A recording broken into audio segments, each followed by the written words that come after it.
Bonjour et bienvenue, voici notre tour d'horizon économique, géopolitique, sanitaire, oui, très sanitaire, et boursier. Nous sommes le mardi 20 octobre et pour comprendre comment tourne la planète finance, ou elle ne tourne plus, si c'est la planète Covid, c'est sur la bourse au quotidien et nulle part ailleurs et l'épisode du jour s'intitulera Fermeture des pubs ou une soif d'anéantissement. Ouais, je fais référence naturellement à cette annonce qui a surpris la plupart des chancelleries européennes.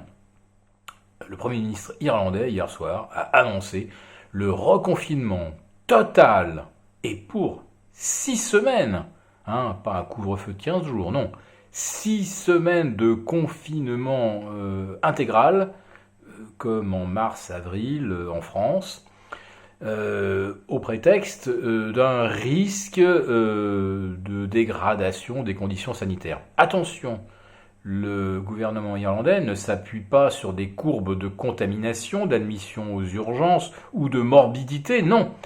Le gouvernement irlandais aurait la preuve que les choses pourraient mal tourner. Alors que pour l'instant, il n'y a aucune situation d'urgence dans les unités de réanimation, et qu'en plus de ça, la courbe de mortalité en Irlande, et je vous invite à aller la rechercher sur Internet, j'aurais bien aimé pouvoir vous la présenter, elle est totalement plate depuis la mi-mai, et il n'y a absolument aucun signe de rebond aujourd'hui. Il y a dû y avoir 3 décès dimanche, dernier relevé, et depuis 15 jours au maximum, on a dû avoir 10 décès. Et encore faudrait-il s'assurer qu'il s'agisse bien de malades du Covid et pas de personnes très âgées qui sont arrivées en présentant des symptômes de détresse respiratoire qu'ils pourraient avoir contractés pour bien d'autres causes. Alors, s'il n'y a pour l'instant pas de panique aux urgences et absolument aucun frémissement de la courbe de morbidité, est-ce que l'on peut valider l'argument du gouvernement irlandais comme quoi ça pourrait mal tourner et que de ce fait, on confine totalement? Et donc, on arrête l'économie, on anéantit l'économie. Alors certes, vous m'objecterez qu'en Irlande, l'essentiel de l'économie, ce n'est pas de fabriquer des voitures, des avions ou des bateaux, ça c'était avant, hein, puisque c'est du port de Dublin, si ma mémoire est bonne, qui est sorti le Titanic. Aujourd'hui, l'essentiel du PIB irlandais, c'est l'optimisation fiscale. Alors là, je vous rassure, les avocats qui travaillent sur les docks à Clontarf, le quartier d'affaires de Dublin, ceux-là vont pas être trop embêtés par l'interdiction de se déplacer à plus de 5 km de son domicile. J'imagine que la plupart des gens de la finance à Dublin n'habitent pas trop loin de leur bureau.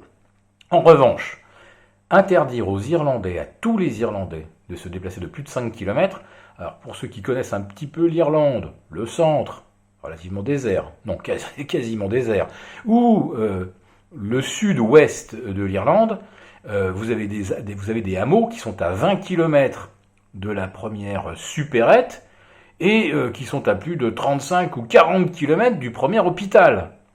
Donc si on interdit aux gens de se déplacer de plus de 5 km, vous aurez des morts en Irlande, certes. Là, on va pouvoir effectivement vous montrer une courbe de mortalité qui explose. Mais ça ne sera pas du Covid.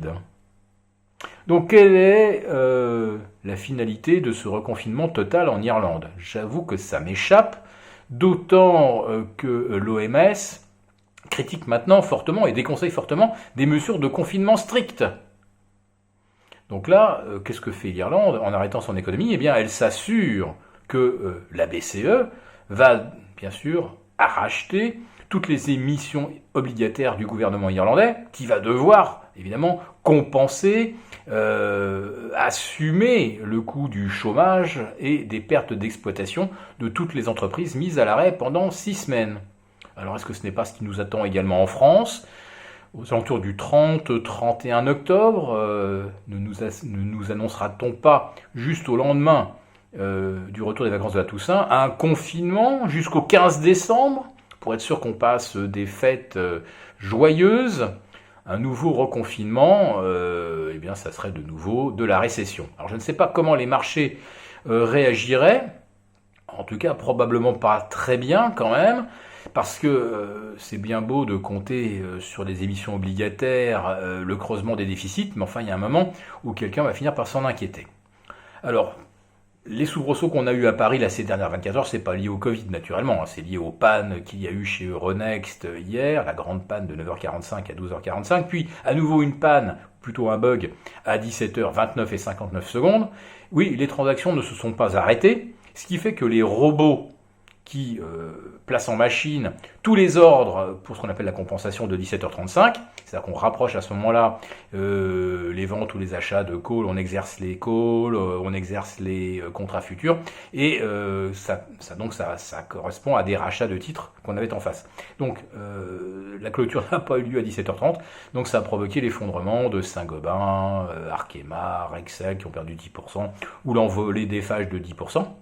Donc ce matin, on était reparti effectivement sur les niveaux de clôture de la veille, et puis finalement, Euronext a décidé de tout annuler. Donc si jamais vous aviez des ordres sur Saint-Gobain, Rexel, et que vous êtes fait exercer par le biais d'un stop de couverture, eh bien, a priori, toutes les opérations sont annulées. Je referme la parenthèse pour me tourner du côté de Wall Street qui enchaîne les séances de repli. En tout cas, le Nasdaq, hier soir, a accéléré. Il a perdu 1,65%. Alors en Europe, on a l'impression de ne s'être aperçu de rien, puisqu'on est soit stable, soit en légère hausse. Mais on est quand même à 6 ou 7 séances de baisse consécutives sur le Nasdaq. Et là, on va peut-être commencer à menacer la moyenne mobile à 50 jours. Moi, je pense qu'il faut commencer à se méfier. Mais bon, à Paris, évidemment, on a environ 3% de marge de sécurité par rapport à un cours de référence que je vous donne comme ça, hein, qui est de 4950, hein, à 10 points au-dessus ou en dessous, ça n'a pas d'importance. Donc, quand même, regardez ce qui se passe si jamais le CAC commence à s'approcher des 4780. Voilà. Si cette vidéo vous a plu, n'hésitez pas à nous mettre un pouce. On vous retrouve jeudi pour un live avec nos abonnés premium, vendredi avec tous nos abonnés, et demain pour une nouvelle quotidienne. Très bonne fin de journée.